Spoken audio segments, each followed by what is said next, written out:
안녕하십니까. 법과 통하면 행복으로 통한다. 통통법률아 놀자의 박지훈입니다. 오늘도 저와 함께 법 이야기를 전할 네 분 소개합니다. 안녕하세요.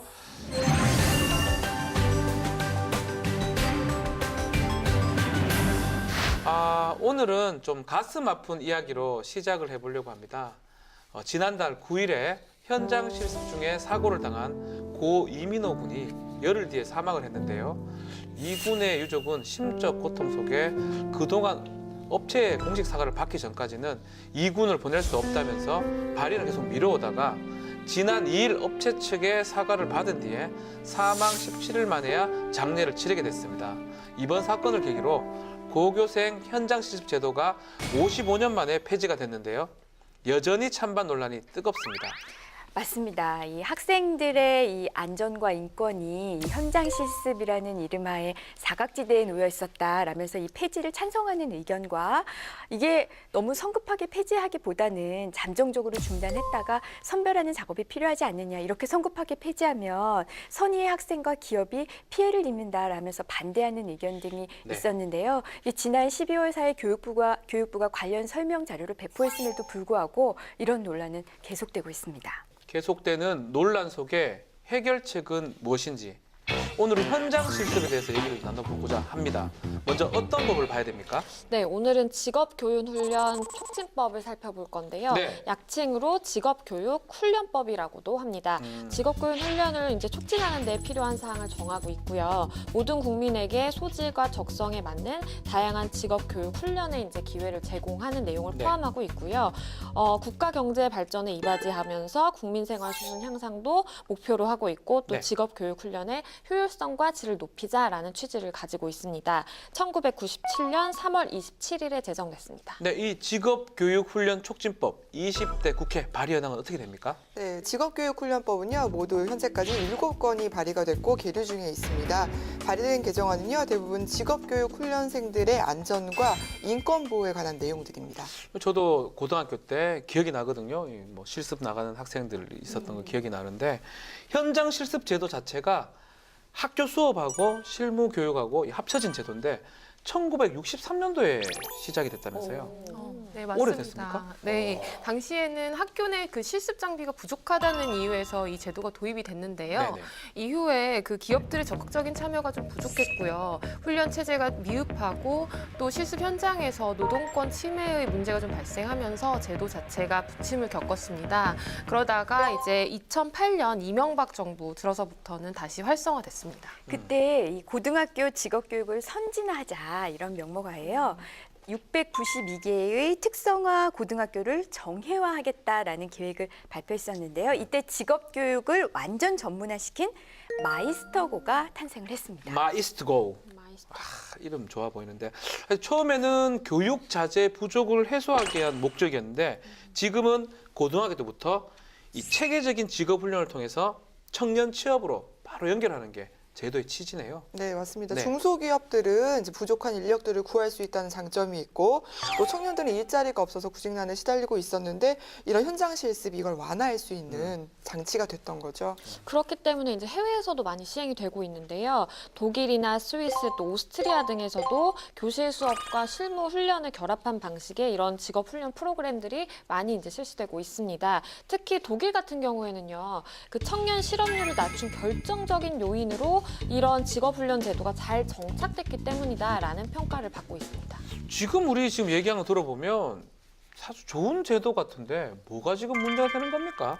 네, 그 현장 실습에 네. 3대 악습이 생겼기 때문에 3대 악습. 네. 첫 번째로는 열악한 근로조건인데요. 근로조건, 네. 기업들이 현장 실습 제도에 참여하는 학생들을 값싼 노동력으로 이용했다는 겁니다. 네. 예를 들어서 사망한 이군의 경우도 최대 12시간까지 연장 근무를 한 날이 있었고요. 임금 체불의 문제도 겪고 있었다고 합니다.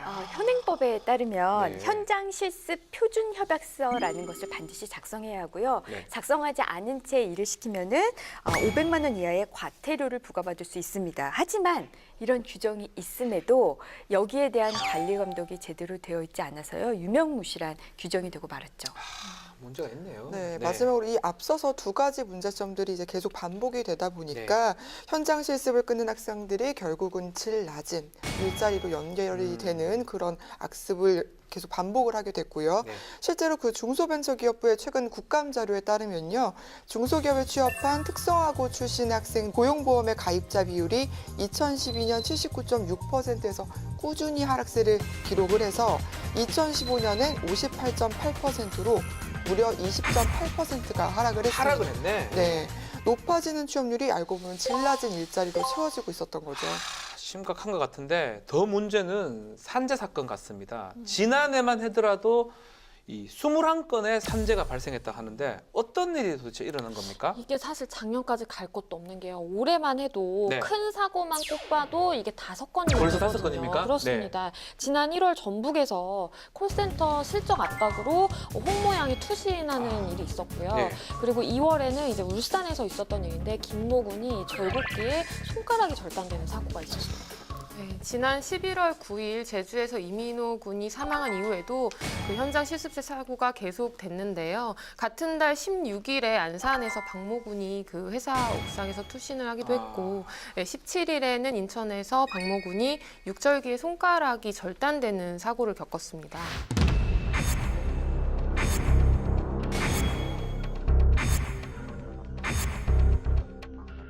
이렇게 상해 사망 사고처럼 이렇게 큰 사고 알려진 게 이 정도고요. 청소년 유니언이 특성화고 재학생과 졸업생을 대상으로 실태 조사를 해봤더니요. 무려 80.7%가 현장 실습 과정에서 임금 체불이나 과도한 야근 등과 같은 이런 부당한 대우를 받았다고 답했습니다. 80.7%, 5명 중에 4명이 부당한 대우를 받았다는 것이고요. 더 문제점은 이 학생들이 부당한 대우를 받았다 하더라도 문제제기를 못하는 거예요. 맞습니다. 왜냐하면 불이익 당하는 거죠. 맞습니다. 맞죠? 응답자 중 71.8%가 이런 부당한 대우를 인지를 했지만 문제 제기를 못했어요. 실제로 현장 실습을 중단한 19명 중에 17명이 학교로부터 징계를 받았습니다. 이게 속 안을 좀 제가 들여다보니까 더 문제는 안전도 문제 같아요. 안전 이게 제일 중요하거든요. 뭐 가르쳐 주는 것도 가르쳐 주는 것도 중요하지만 안전 이런 것도 해야 되는데 아이들에 대한 안전의 교육도 많이 부족했다는 생각이 좀 듭니다. 네, 거기에 그 인턴과 비정규직을 좀 너무 과도하게 부리는 고질적인 회사 시스템도 문제인 것 같고요. 또 뭐 사고가 나면 책임은 좀 안 지려고 하는 경영진의 태도도 문제가 되는 것 같습니다. 그래서 이 실습 제도에 참여한 학생들의 업무 범위를 좀 분명하게 규정할 필요가 있는 것 같아요. 그렇습니다. 업무 범위. 네. 현장 실습 제도의 도입 취지는 상당히 좋았잖아요. 그런데 계속해서 이제 사고가 끊이지 않고 있다 보니까 아무래도 폐지해야 되는 것이 아닌가 그런 여론이 높은 상황이고요. 아무래도 위험에 노출될 그런 가능성이 높기 때문에 없애는 것이 좋은 것이 아닌가 그런 생각도 들긴 합니다. 우리 아이들을 위한 제도를 만들어야 되거든요. 그러다 보니까 현장 실습 제도 폐지가 됐죠. 네, 맞습니다. 네. 지난 12월 1일 교육부가 모든 현장 실습생의 안전을 확보하고 학습권을 보장하기 위해서 조기 취업 형태의 현장 실습을 2018년부터 전면 폐지할 방침이라고 발표를 야, 했습니다. 바로 폐지를 한다.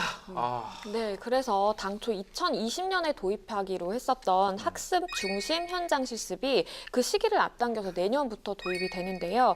몇 가지 바뀌는 점들을 조금 살펴보면 그동안 6개월 동안 진행됐던 현장 실습이 내년부터는 이제 3개월로 줄어들게 되고요. 그리고 그전에는 사실 의무적이었거든요. 근데 자율적인 참여로 바뀝니다. 네. 그리고 기업은 이제 전담 지도자를 반드시 지정해야 되고요. 그 실습 학생들의 실습을 직접 지도하는 지도자를 선정을 해서 현장 실습 운영하도록 시스템을 만들어야 됩니다. 네. 네, 또 앞으로는 교육부가 그 고용노동부, 산업통상자원부, 중소벤처기업부 등하고 협의를 해서 그 우수 현장 실습 기업 후보군을 학교에 추천을 하기로 했고요. 그 현장 실습 우수 기업에게는 다양한 행정, 재정적 인센티브를 제공하기로 했습니다. 네. 또 모든 실습생들에게 그 문제가 발생했을 경우에 어떻게 해결해야 된다 이 절차가 담긴 문자를 좀 안내를 하고요. 현장 실습 상담센터를 설치해서 운영할 계획입니다. 일단 학생 안전하고 인권에 대한 뭐 대안이라고 생각이 드는데 일각에서는 이 폐지하고 이런 게 능사가 아니라는 얘기도 있습니다. 맞습니다. 이 조기 취업을 네. 희망하면서 이 특성화고를 다니고 있는 1학년, 2학년 학생들에게는 좀 충격적인 그 소식일 수 멘붕 올 것 있죠. 같습니다, 이거. 네. 우선 뭐 당장 조기 취업을 준비하고 있는데 계획에 차질이 생겼기 때문인데요. 교사들 역시 비슷한 의견을 내놓고 있습니다. 취업을 나간 학생들 중에 이런 조기 취업 형태로 경력을 미리 쌓아서 만족해하는 사례도 꽤 많은데 너무 안 좋은 사례들만 부각된 거 아니냐라는 목소리가 있습니다. 맞습니다. 특히 저도 제 주위에 이제 가정 형편이 좀 어려웠던 학생들은 빨리 취업하는 게 목적이거든요. 이런 학생들한테 이 조기 취업, 현장 실습이 반드시 필요한 부분이 되는데 이 학생들은 졸업 후에 좀 더 막막해진 상황이 아닌가 생각이 들고 이런 또 여론에 교육부가 또 자료를 또 냈죠. 네, 맞습니다. 지난 4일에 교육부가 배포한 설명 자료에 따르면요. 이 산업체 현장 실습 자체를 전면 폐지하는 게 아니다. 이렇게 설명을 하고 있습니다. 본래 의미의 교육과정과 연계된 현장 실습이 정착될 수 있도록 학습 중심의 현장 실습으로 전환하려는 계획이라고 설명을 했습니다. 그래서 이제 이거와 더불어서 학습 중심 현장 실습에 이제 전면 적용이 되면 여러 가지 뭐 보완 사항들이 많아질 거 아니에요. 그래서 이런 거에 대해서 특성화고 학생과 기업들로부터 의견 수렴 절차를 거치겠다고 했고요. 네. 그 이후에 이제 내년 2월까지 그 개선 방안 보완책을 마련할 계획이라고 했습니다. 네, 뭐 하여튼 좀 좋은 방안들이 조금 돼야 될 것 같은데 이 발의된 직업교육훈련법을 제가 좀 살펴보니까 현장 실습 문제에 대한 해결책이 있는 것 같은데 맞나요? 네, 맞습니다. 아, 예. 그 정부가 전면 폐지를 발표하기는 했지만 네. 의견 수렴 과정을 거친다고 했으니까 이 관련 법안을 좀 살펴보면 좋겠는데요. 일단 현장 실습의 가장 큰 문제는 그 노동력 착취죠. 학생들 노동 착취죠. 네, 그 문제를 해결하기 위해서 그 지난 11월 24일에 신창현 의원이 대표 발의한 법안이 있는데요. 그 내용을 보시면 이 문제를 해결하기 위해서 현장 실습생의 임금 지급과 또 실습 시간을 기록하고 보존하는 거를 의무화했습니다. 임금 지급, 실습 시간 기록, 보존 의무. 예. 네. 그리고 기업이 표준 협약서를 사용하지 않는 등의 규정을 어기는 경우에는요. 이에 대해서 이제 벌칙을 두고 네. 그다음에 양벌 규정을 둬서 그 산업체 장애 주의 의무를 좀 강화하는 내용으로 이제 법안을 마련을 했습니다. 네, 네. 이게 신창원 의원이 발의한 법안이죠. 네. 비슷한 법안도 제가 보니까 있던데요. 지도하고 점검을 강화하고 벌칙도 좀 조정을 해서 현장 실습 과정의 그 학생의 인권이나 권리를 보호하는 것을 기여하는 것으로 김광수 의원이 4월 3일 날 또 대표 발의했던 법안도 있습니다. 만약 이런 방법들이 좀 해결된다면 굳이 현장 실습제도 폐지할 필요 없지 않을까요? 어떻게 아니 생각합니까? 근데 이제 우리가 이야기한 걸 들어보면 네. 현장 실습 제도 자체를 폐지하는 게 아니라 운영하는 방식을 바꾼다는 거잖아요. 예전에 조기 취업 형태에서 이제 학습 중심으로, 그러니까 어찌 들어보면은 과거에 이 조기 취업형으로 있으면서 어떻게 취약한 노동자층으로 보다는? 있는 것보다는 그러니까 학생의 입장에서 현장 실습을 통해서 어떻게 기술을 배우는 입장이 더 중점적으로 해서 이 제도를 운영하겠다는 취지로 저는 받아들여져서요. 저 개인적으로는 긍정적으로 보고 있습니다. 제가 이제 고등학교 다닐 때 저희는 인문계 고등학교 다는데 우리 반 중에 전교에 한 반은 이제 이렇게 현장 실습 가는 반. 그래서 월요일부터 금요일까지는 이제 현장에 가고 토요일 날 오전에 와서 이제 수업을 배웠었어요. 근데 이제 그게 사실은 조금 그래 보였거든요. 공부하는 게 좀 안 되니까. 저는 이게 그러니까 학생들한테 교육도 사실 필요한 것 같아요. 왜냐면 그렇죠. 이게 결국 이런 뭐 표준협약서 작성하지 않고 이런 것들의 문제 제기를 결국 사실 학생들이 해야 되는 거잖아요. 근데 사실은 가불관계이기 때문에 할 수가 없단 말이에요. 근데 이거를 이렇게 문제 제기하고 자기 목소리 내야 된다라고 조금 교육을 선제적으로 하는 게 저는 필요하지 않을까 싶어요. 학생들한테 교육을 시키는 것도 필요하다 생각이 든다는 거예요. 일괄적으로 이제 그렇게 안내를 해줄 거잖아요. 미리 취업을 하는 형태가 아니라 학생으로서 이제 교육을 받는 형태로 그렇지. 그렇게 정착이 되다 보면은 결국은 똑같이 이제 사회에 나왔을 때 그걸 경력으로 인정을 받아서 다시 이제 새롭게 이제 경력을 이어갈 수 있도록 도와줄 수 있는 그런 형태가 될 거라서 오히려 좀 취업자로서의 입장으로서만 본다면 도움이 되지 않을까 싶기도 하거든요. 이런 생각이 드네요. 현장 실습제도 폐지할 필요는 없고 좋게 개정이 된다 그러면 이게 교육반 취업반 잘 활용만 된다면 더 좋은 제도로 정착할 수 있는 가능성도 있다는 생각이 듭니다. 근데 김종원 의원이 지난 12일 날에 국회의원회관에서 현장 실습 사망 사고 이 관련해서 청소년 노동보호법 제정 긴급 토론을 열었습니다. 맞습니다. 네. 특성화고 그리고 마이스터고 학생 등 이 당사자가 직접 법안 마련에 참여하는 방식으로 진행이 됐는데요. 직접 나온 거예요? 예. 아. 해결 대응 방안을 찾는 데는 이제 학생들의 의견을 수렴하는 게 가장 중요하다. 어찌 보면 당연한 말이에요. 예, 그래서 몇 가지를 제안을 했는데요. 첫 번째가 현장 실습을 학생 선택형 현장 실습으로 전면 개편하고 오. 사회 진출 학기제를 도입을 하며 현장 실습 전담 기구를 신설하고요. 청소년 노동보호법을 제정합니다. 그리고 내실 있는 전수 실태조사 실시를 해서 이게 총 5가지를 제안했습니다.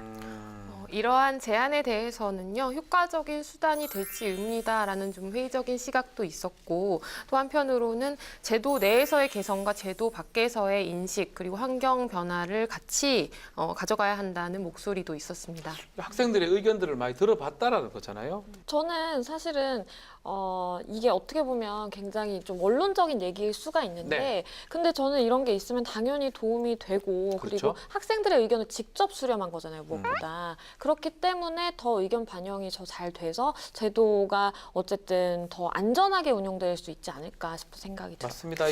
예. 효과적인 수단이 될지 의문이다. 왜 이제 그렇습니까? 이런 의견이 있잖아요. 네. 이런 의견이 있는데 해보면 돼요. 우선 해보고 효과적이게 만들면 되잖아요. 그렇죠. 시행을. 우선 하기도 전에 이게 효과적일지 의문인데. 우리 학생들 좀 믿어야 된다 하는 생각해요. 것보다는, 우리 학생들 네. 의견 개진 잘하거든요. 네.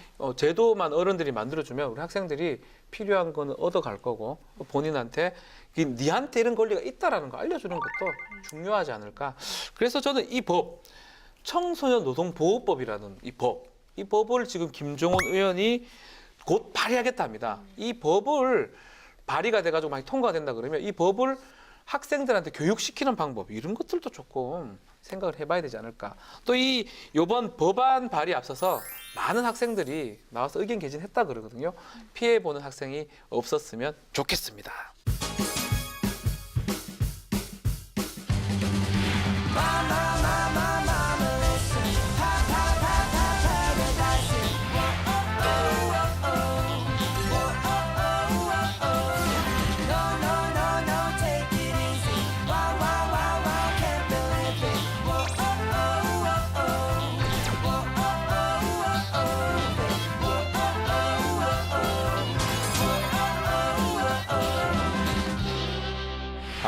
벌써 올해 우리 마지막 방송인 거 혹시 압니까? 아쉬워요. 이야, 이 진짜 우리 1월 24일 날 첫 방송을 했습니다. 지금 46회 이제 방송이 되고 있고요. 어떤 느낌이었어요? 저는 좀 떨립니다. 방송이 혹시나 사라지지 않을까. 추후에 제 마음은 그렇습니다. 늘 그 부분을 이렇게 가장 걱정하시는 제가 아는 이제 그 국회의원님들은 되게 좋아하는데 글쎄요, 아직 어떻게 될지 알 수가 없어서 마음이 좀 떨립니다. 어때요, 우리 김 기자님? 제가 지금 하는 일이 국회에서 일어나는 소식을 보도하는 일을 하잖아요. 네. 근데 보통 뉴스거리가 되는 법안들은 보면은 여야가 뭐 찬반이 굉장히 분명하게 나뉘거나 뭐 이슈가 갑자기 되거나 이런 것들에 좀 국한이 되어 있었는데요. 사실 프로그램을 하면서 이제 좀 제대로 제 실생활에 직결되는 되게 필수적인 그런 법들 네. 이게 잘 마련되고 논의되고 있다는 거를 이제 그제서야 이제 제대로 느끼게 된 것 같아요. 네, 그리고 또 어떤 법안은 또 보면서 또 오히려 반대로 문제의식이 생기고 이랬기 때문에 이 프로그램 자체가 제 식견을 좀 넓혀주지 않았나 이런 생각이 저도 듭니다. 비슷해요. 우리가 이제 매주 한 번 하루 1시간 와서 녹화를 하는데요. 저는 이 시간 그 짧은 시간이지만 굉장히 많은 것을 보고 또 말씀하신 것처럼 이제 좀 식견도 넓어진 것 같아서 굉장히 유익했고요. 이제 작은 바람이 있다면 내년에는 저희가 항상 이 시간을 통해서 이런 개정안이 발의가 됐다, 이런 제정안이 발의가 됐다 소개를 하면서 거기에 대해서 의견을 나눴는데 내년에는 우와 이런 법안이 정말 이거 너무 신선하다. 어떻게 이렇게 좋은 방안이? 이런 이야기를 많이 하는 그런 시간이 됐으면 하는 바람입니다. 야, 이 법안 따봉이 맞잖아요. 최고다. 이 의원님 정말 대단하시다. 이 의원님 어떻게 어떻게 이런 아이디어를? 우리 시청자분들이 이 프로그램을 보시고서 같이 또 고민을 해주시고 또 문제가 사회적 문제가 되는 부분에 있어서는 의견을 많이 개진을 해주시면 좋은 법안이 나오고 또 우리 프로그램을 통해서 좋은 법안들이 또 만들어지는 기회가 되지 않을까 생각이 됩니다. 예, 그렇게 될 수 있다는 좋은 기대를 가지고 올해 2017년도 국회를 한번 돌이켜봤으면 좋을 것 같습니다. 이게 굉장히 의미가 있는 게요. 네. 왜냐하면 법안 발의 수준이 역대 최고 수준이거든요. 이전에는 어떻길래 지금 최고입니까? 아니 뭐 그전에도 잘했지만 네네네. 이게 더 잘했다 이겁니다. 그러니까 네네. 11월 22일을 기준으로 봤을 때 국회 의안 정보 시스템에 등록된 법안이 총 9,069건이거든요. 와. 근데 지난 19대 국회가 이제 4년 동안 의원 발의된 그 법안 건수를 살펴보면 이게 15,444건이에요. 4년 동안? 4년 동안이. 그러니까 20대 국회는 1년 6개월 만에 한 60% 정도 비율을 달성한 셈이죠. 이야. 이 같은 속도라면 20대 국회 동안 최대 2만 건 돌파는 물론 2만 4천여 건에도 이를 수 있을 것으로 예상이 됩니다. 네. 그런데 중요한 거는 또 이제 처리된 통과가 법안의 돼야지. 건수죠. 예, 11월 22일까지 그 통과된 법안을 보면 1,431건으로요. 전체의 17%에 불과한 상황입니다. 통과가 조금 더 됐으면 네. 발의는 많이 됐는데 좀 아쉬운 부분이 있긴 한데 조금 그래도 아쉬운- 대단한 것 같습니다. 네, 조금 아쉬운 상황이다 보니까 정세균 국회의장이 국회 법제사법위원회에 120일 이상 계류 중인 법안을 파악을 해라라고 네. 의뢰를 하셨고 해당 법안에 대해 소관상임위원회가 이제 본회의 부의를 요구할 수 있는 국회 선진화법을 활용해 달라고 요구를 하시기도 이거 하셨습니다. 그거죠. 국회 선진화법 그겁니다. 120일이 지났는데도 본회의에 가지 않으면 직권으로 아니 위원장이 이제 협의해가지고 본회의에 상정할 수 있다는 거죠. 야, 정세균 의장님의 아이디어가 반짝한 것 같아요. 이 120일 지났던 거 다 지금 올려가지고 좀 통과할 수 있는, 처리할 수 있는 법안을 많이 늘릴 수 있는 상황이 되지 않을까 생각이 좀 듭니다. 아직 우리 국회가 아직 뭐 1년 정도, 1년도 안 했죠. 1년 정도 좀 했고 아직 3분의 1밖에 안 지났기 때문에 앞으로 20대 국회는 아직 갈 일이 많습니다. 또 통과돼야 할 법안에 대해서는 심도 있는 논의가 좀 필요하지 않을까, 또 잘 통과가 됐으면 좋겠습니다. 그럼 이 중에서도 우리가 다뤘던 법안들이 어떤 것이 있는지 한번 얘기를 나눠보죠. 네, 올해 기억나는 거. 우리가 이 스튜디오에서 46번을 만났습니다. 46번. 지난 1월 24일 첫 방송한 이후에 현재까지 46회를 진행했고요. 그동안 다룬 발의 개정안 수는 총 157개입니다. 와. 한 주에 2개에서 3개 정도의 예. 법안을 다룬 거죠. 그러면 우리가 보니까 소개했던 시행안도 54건 정도 되는데 우리가 가장 많이 다룬 법안은 뭡니까? 저는 방송 정보를 네. 보면서 올 한 해 이슈를 좀 쭉 이렇게 정리를 할 수가 있었는데요. 아무래도 그 당시에 이 화제가 된 사건이나 법 개정이 시급했던 내용들을 다뤘더라고요. 그래서 올해 유독 많았던 그 버스 사고와 관련된 맞습니다. 도로교통법, 또 여객 자동차법을 많이 다뤘고, 또 사상 최대의 실업률을 기록했던 만큼 청년고용촉진법, 근로기준법 등을 여러 차례 다뤘더라고요. 저희가 이제 이슈를 따라가다 보니까 교통사고 관련된 법안하고 또 이 청년 실업 가는 법안들을 많이 다룬 거라고 생각이 듭니다. 저는 이 작년에 서유기라는 서민에게 유익한 법 이야기라는 이 프로에 우리 통통 법률화 놀자의 전신 프로라고 보면 됩니다. 서유기 때부터 계속 했던 그 법안인데 이 연명의료 결정법이 좀 기억에 많이 남아요. 이 법에 대해서 저도 여기서 공부를 해가지고 많은 곳에 가서 얘기도 하고 필요성을 많이 얘기를 했는데 지금 이제 곧 시행이 되잖아요. 이것도 기억에 많이 남고 치매 국가 책임법도 좀 기억에 남고요. 식품위생법도 기억에 좀 남습니다. 이 양 변호사님은 뭐 기억 남는 법안 좀 있습니까? 저는 국민기초생활보장법도 기억에 남는 것 같아요. 왜냐면 제가 이제 뭐 그 전에 우리가 유명하게 TV에 나와서 알고 있는 뭐 맥도날드 할머니 뭐 이런 할머니들이 계시잖아요. 네. 실질적으로 이제 자식들이 있음에도 불구하고 부양가족의 경제적인 능력 때문에 내가 국가로부터도 원조를 받지 못하는 그런 분들이 조금 많이 떠올랐었고 이게 이제 통과가 되면 그런 분들도 이제 어느 정도의 이제 지원을 받을 수 있겠구나라는 생각이 들어서 요새 너무 또 춥잖아요. 춥죠. 그래서 또 더 기억에 남는 것 같아요. 국민기초생활보장법안 생각이 난다. 양 기자님은요? 저는 7회 때 우리 가습기 살균제 특별법 관련해서 그때 얘기를 막 화도 많이 내셨어요. 그러니까요. 네. 그때 참 화가 많이 났던 기억이 나는데 네. 그 19회 때 화장품법 관련해서도 그때도 얘기를 화를 또 냈었어요. 우리가 매일같이 똑같이 사용하는 이런 화학 약품들에 대해서 좀 경각심을 가질 수 있었던, 공부를 할 수 있었던 계기가 됐던 것 같고요. 주변에서도 방송 보시고서 도움이 많이 됐다고들 많이 말씀들을 해주시더라고요.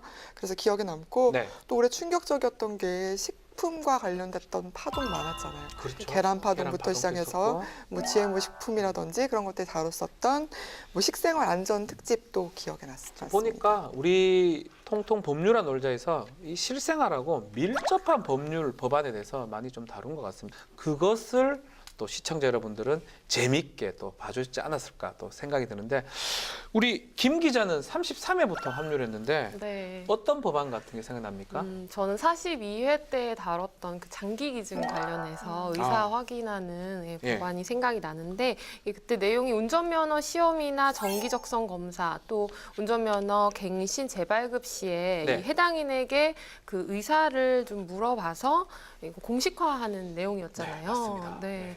그러니까 모두가 다들 생각은 하고 있어도 이거를 어떻게 공식적으로 만들 계기가 없어서 좀 안타까웠는데, 그런 거 생각하면 참 잘 만든 법안이라는 생각이 들더라고요. 김 기자 그때도 지금 촉촉한 눈망울로 장기 기증 의사를 상당히 피력을 했는데 네. 기회가 되면 아직은 하진 않았죠. 네. 아직- 운전면허 갱신할 때 만약 기회가 된다 그러면 네, 법안이 꼭 통과가 저도 돼서. 할 겁니다. 네. 저도 꼭 할 거고 네. 이제 이 법안을 소개해 주는 것도 우리 통통 법률화 놀자의 역할이고, 또 이 법안은 또 어떤 의미가 있고 또 이건 조금 아닌 것 같다. 이것도 우리가 했던 얘기가 아닌가 생각이 듭니다.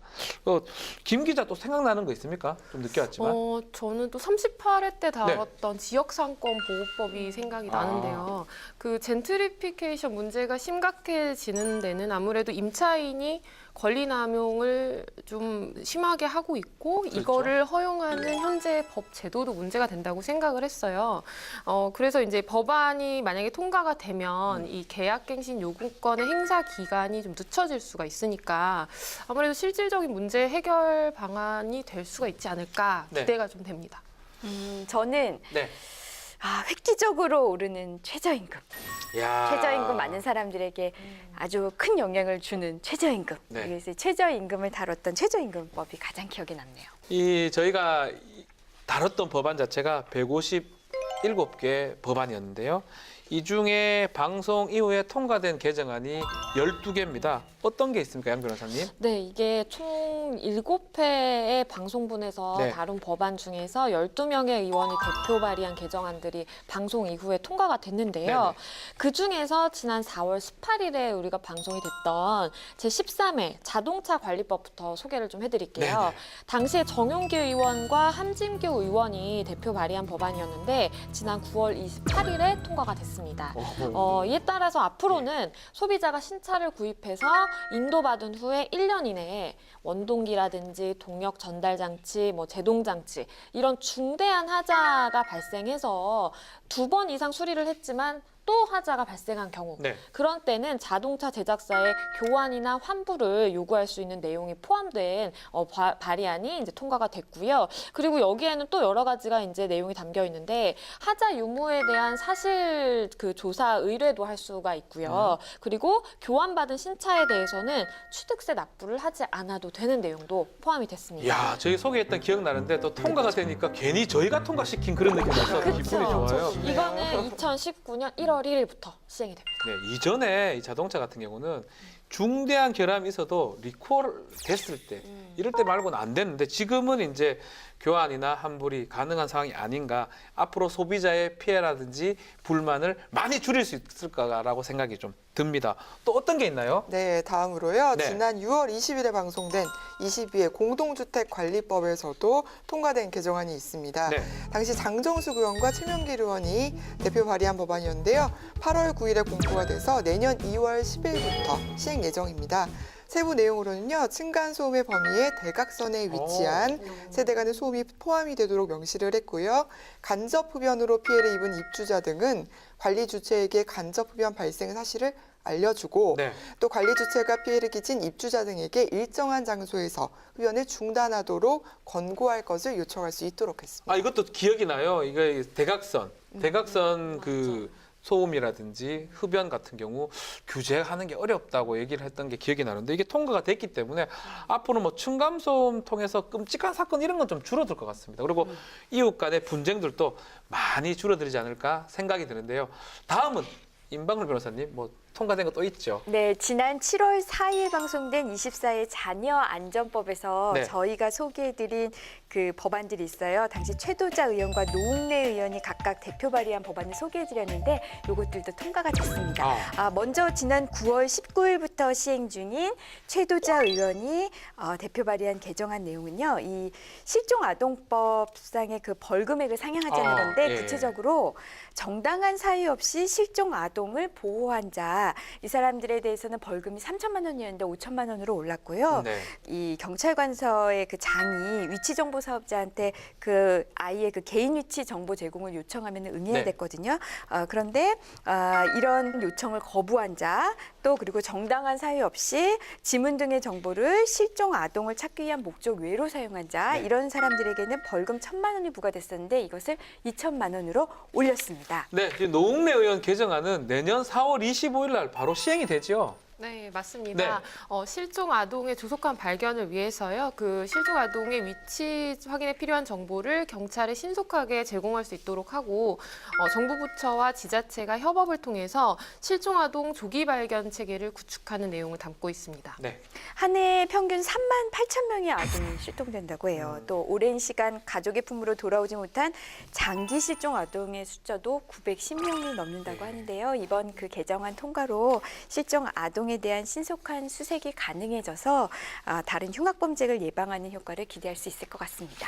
네, 맞습니다. 이런 아동 실종 사건 일어나지 말아야 되겠지만 그래도 시스템을 잘 구축해서 예방하는 것도 필요하지 않을까 생각이 듭니다. 또 어떤 법안이 있나요? 소개 좀 해주십시오. 네, 지난 네. 7월 18일에 방송이 됐던 26회 여름휴가법이 있었어요. 당시에 김병욱 그리고 한정혜 의원이 대표 발의한 법안이었는데요. 내년 5월 29일부터 시행될 예정이라고 합니다. 내용을 조금 살펴보면요. 최초 1년간의 근로에 대한 유급휴가를 다음의 유급휴가에서 이제 빼는 규정을 삭제했습니다. 그래서 좋아. 1년차 때 최대 11일, 예. 2년차 때 15일의 유급휴가를 각각 받을 수 있도록 이야. 했고요. 굉장히 좋네요. 좋죠. 그리고 연차 유급휴가 일수 산정을 할 때 육아휴직으로 이제 휴업한 기간이 있잖아요. 네. 그거를 출근한 것으로 보도록 명시를 했고요. 좋네요. 너무 좋죠. 계속 좋네요. 임방울 변호사 제일 그렇죠. 좋아합니다. 네. 그리고 임검이라는 용어를 이제 현장 조사라는 용어로 이제 대체하기로 네. 했습니다. 이야, 이게 기억나는 게 연차 유급휴가 최초 제한자가 일반 시민이었다는데 기억나십니까? 네, 맞습니다. 맞죠? 네. 국회 톡톡이라고 기억하시죠? 국회 톡톡. 네, 국회 톡톡. 네. 거기에 자신이 평범한 직장 워킹맘이자 이제 아이를 키우고 있다고 소개한 시민이 일명 신입사원 연차 보장법을 제안을 했고요. 네. 그때 1,700여 명의 지지를 받아서 한정혜 의원과 매칭에 성공을 해서 지난 1월 개정안으로 탄생을 했는데 결국 법안으로 통과가 된 겁니다. 시민의 제안으로 만들어진 법안이 이렇게 통과가 됐다고 하니까 더 의미가 깊은 것 같습니다. 아니, 입법은 꼭 국회의원만 하는 게 아닙니다. 시민들도 좋은 아이디어겠다 그러면 우리 국회 톡톡이나 어떤 홈페이지를 통해서 신청을 좀 해주시면 그게 매칭이 된다 그러면 법안으로 성사가 될 수가 있습니다.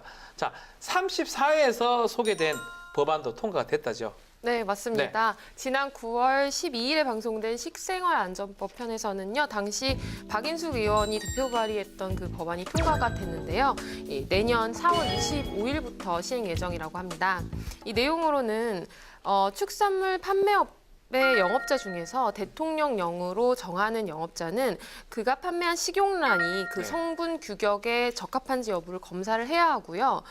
축산법 제2조 8호에 따른 가축 사육업 경영자가 식용란을 출하하는 때는 네. 총리령으로 정하는 바에 따라서 그 산란일 등을 포함한 거래 명세서를 발급하도록 했습니다. 저는 이거 너무 좋은 것 같아요. 네. 그러니까 지난 여름에 살충제 계란 파동으로 엄청 난리가 났었잖아요. 네. 특히 계란 생산자와 이걸 취급하는 유통 영업자를 대상으로 한 사실 체계적인 위생 관리가 너무 허술하다라는 그렇죠. 지적이 많았었는데 앞으로는 뭐 이 부분이 조금 더 투명하게 관리될 것 같아서 좋은 것 같아요. 이 법안 자체가 살충제 파동, 계란 파동 일어나기 전에 좀 통과가 됐었으면 법안이 됐었으면 좋았을 건데 뭐 그래도 조금 늦었지만 지금이라도 통과가 됐기 때문에 다행이 아닌가 생각이 됩니다. 39회 때 병역법을 다뤘는데요. 제가 네. 좋아하는 병역법, 병역을 다 했던 접니다. 장교로서. 이 병역법 두 개정안이 통과가 됐었죠. 네, 맞습니다. 지난 11월 7일 방송된 병역법에서는요, 당시 김명현 의원과 네. 백승주 의원이 각각 대표 발의한 법안이 통과가 됐습니다. 내년 5월 29일부터 시행될 예정인데요. 앞으로는 병역 의무 부과 통지서를 원칙적으로 병역 의무 이행일로부터 30일 전까지는 송달하도록 했고요. 예. 예외적으로 단축하는 경우에도 7일 이전까지는 송달하도록 했습니다. 이게 애초 제 기억이 나는데요. 애초에 법안은 단축하더라도 15일로 했는데 기간을 7일로 바꿔버렸네요. 약간 기간 줄였네. 뭐 최소 규정이 없어지는 것보다는 낫지만 좀 줄어들어서 아쉬운 면이 아쉽긴 있죠. 한데 그래도 이제 30일 이전에 받을 수 있고 아주 예외 긴급한 경우라도 7일 이전에는 받을 수 있다. 아주 의미 있는 조항이 아닌가 생각이 듭니다. 네, 병역 의무 통과 통지 방법도 바뀌었는데요. 최근 청년 연령층이 다양한 전자기기를 이용해서 또 소통하는 점을 고려를 해서요. 앞으로는 대통령령으로 정하는 방법으로 병역 의무 부과 통지를 수령할 수 있도록 했습니다. 네, 입대 참 저도 입대를 제가 군생활을 해봤지만 청춘에서 가장 중요한 부분입니다. 그럼요.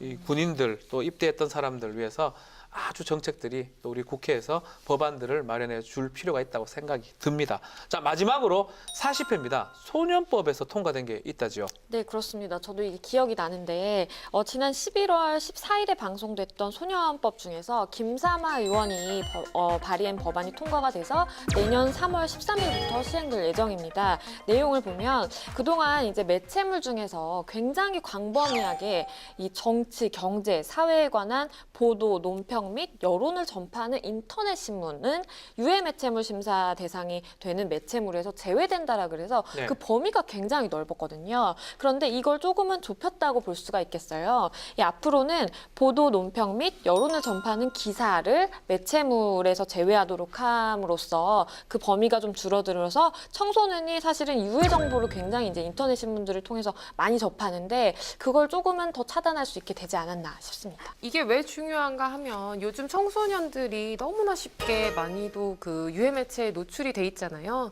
이 법안이 시행이 됨으로 인해서 좀 이런 자극적인 정보로부터 우리 약간 정신이 아직 성숙하지는 못한 아이들을 좀 보호할 수 있는 계기가 됐으면 좋겠습니다. 네, 제가 그때 소개했었는데 2016년 4월 말을 기준으로 인터넷 신문 사이트가 6,203개라 그럽니다. 그때도 진짜 많았었는데 우와, 진짜 맞아. 넘쳐날라 그러는데 인터넷 신문이라도 확실히 규제해서 우리 청소년을 꼭 보호했으면 좋겠다는 생각이 듭니다. 지금까지 저희가 우리 통통 법률안 놀자에서 소개했던 법안 중에 통과됐던 법안에 대해서 말씀을 좀 드렸습니다. 또 앞으로 우리 국회의원 분들도 마찬가지고 많은 분들이 이 법안을 통과시키기 위해서 많이 노력을 하고 있는데 우리도 그런 의미에서 법안 하나씩 한번 보태볼까요? 국회 톡톡에 넣지 말고 국회 방송 법률안 놀자에 한번 제안을 해봅시다. 저는 네, 안 그래도 기대됩니다. 뭐죠? 아니 안 그래도 이게 남편에게 한번 물어봤어요. 네. 그러니까 정말 우리 남편이 이런 거 아무것도 모르잖아요. 그래서 당신이 국회의원이라면 무슨 법을 손보고 싶어? 의료법? 뭘 이렇게 해보고 아니고요. 싶어? 네. 이러고 물어봤더니 한참 이렇게 고민하더니 자기는 그 운전면허 적성 시험 있잖아요. 우리가 정기적으로 다시 받는 그 부분을 꼭 다시 손봐야 된다고 생각을 한대요. 그 오. 이유가 이제 안과 의사잖아요. 진료를 하면서 이 사람은 정말 운전하면 안 되는 질환을 갖고 있는데 하지만 다 운전을 하고 다닌대요. 이게 적성 검사에서 전혀 걸려지지 않고 있다고. 그래서 그 부분을 꼭 손봐야 될 것 같다라고 이야기를 하더라고요. 그래서 내가 꼭 이 통통 법률안 놀자에서 소개를 해주마 약속을 했습니다. 제가 최근에 갱신했어요. 신체 검사. 어떻게 받으셨어요? 그냥 이거 하고 말아요. 앉았다 하죠. 일났다 이거. 그걸 보면서 저는 신체적으로 큰 문제가 없는데 좀 나이가 드신 분들이라든지 그 신체적 특히 질환 같은 게 있는 걸 속이고 또 가능할 것 같더라고요. 이거는 개정안이 좀 필요하지 않을까 생각도 들긴 합니다. 택시 타면은 네. 굉장히 연로한 택시 기사분들 많이 보시지 않으세요? 그렇죠. 제가 운전하는 게 맞나 보이는 느낌. 네, 굉장히 큰일 날 것 같은 네. 그런 분들도 계셔가지고 이런 개정안 정말 필요할 것 같아요. 네. 좋은 것 같습니다. 우리 양윤석 기자 기대됩니다. 뭐죠? 저는 아이를 키우다 네. 보니 이런 생각을 좀 많이 하는데 학제 개편을 하면 어떨까? 뭐요? 하는 의견을 학제 개편? 네, 조심스럽게 한번 뭐 아닙니다. 해봅니다. 이렇게 그 요새 유치원 많잖아요. 근데 네. 항상 아이를 맡기는 입장에선 유치원이 부족해요. 어린이집이 너무 부족해요. 네. 부족하다 보니까 항상 그 보육 교사들과 뭐 이런 문제들이 계속 매해마다 반복되는 문제들인데 이게 지금 초등학교부터 교육이 시작이 됐는데 학제가 시작이 됐는데 그걸 좀 당겨서 유치원부터 시작하면 어떨까? 아, 그러면 일자리도 늘어나고 엄마들도 왜 직장에 6세부터 하지 그냥 하는 김에. 뭐 그 정도로 좀 하면 빨리 당겨서 네, 당겨서 하면 어떨까? 초등학교 한 7년 내지 8년을 하고. 네, 네. 와, 어때요? 그건 예산의 문제겠네요. 예산의 문제일까요? 6살, 7살도 다 의무교육으로 들어갈 거 아니에요. 그렇죠. 의무교육으로 그러니까 들어가는 거죠. 아무래도 아니 예산이- 코 흘리면 요새는 코 흘리지 않나? 6살 정도가 학교 간다는 게 또 상상도 안 가긴 한데 어차피 근데 학교 대신에 유치원이나 뭐 어린이 보호 시설에 많이 가잖아요. 어차피 가는 거라면 그래서 학교 학제를 좀 바꿔본다. 이거는 아주 큰 예산과 아주 큰 논의가 필요한 것 같긴 한데 뭐 좋은 아이디어라고 생각도 듭니다.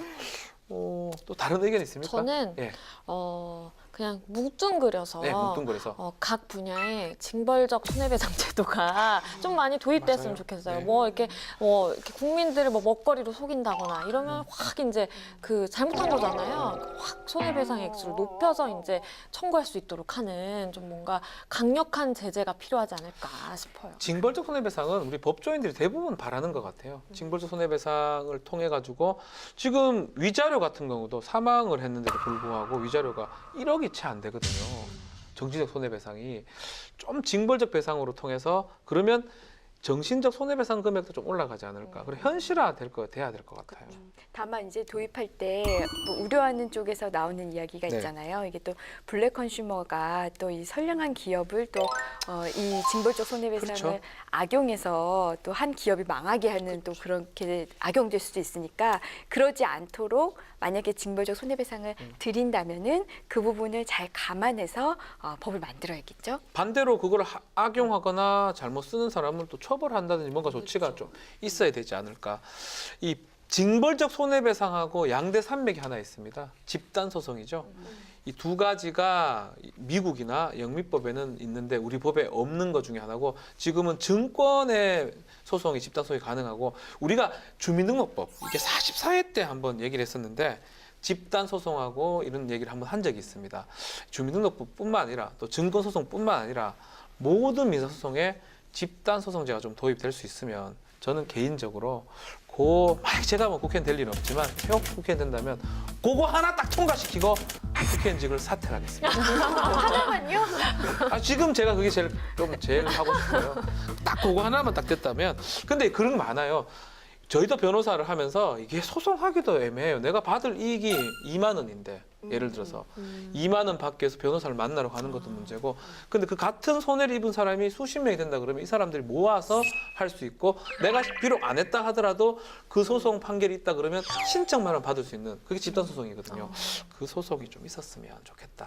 김효진 기자님 눈빛이 보니까 뭐 하나 제안하고 싶은 것 같은데. 네, 저는 이걸 대답을 하기 위해서 네. 주변 분들의 의견을 좀 취합을 했는데요. 그렇습니까? 네, 이게 공통적으로 나온 의견들이 있어가지고 네, 저도 공감을 하고 해서 말씀드리자면 말씀해 주십시오. 공인인증서 폐지법 좀 도입했으면 좋겠어요. 이 공인인증서가 아직도 사실 그 금융거래, 인터넷상 금융거래나 뭐 정부기관에서 본인 인증을 하는데 사용이 되고 있잖아요. 근데 이게 사실은 또 해외 거래를 할 때는 쓸 수가 없어가지고 글로벌 표준에 맞지 않는다는 지적이 있습니다.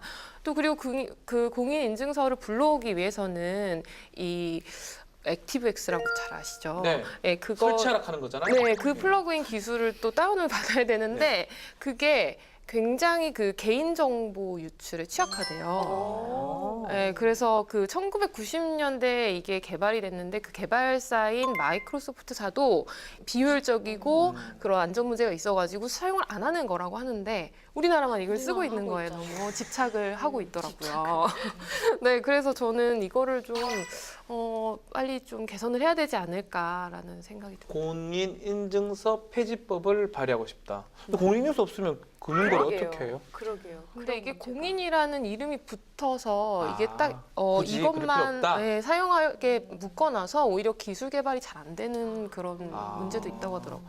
이것도 한번 논의를 좀 해보면 좋을 어떤 의견이 아닌가 생각이 듭니다.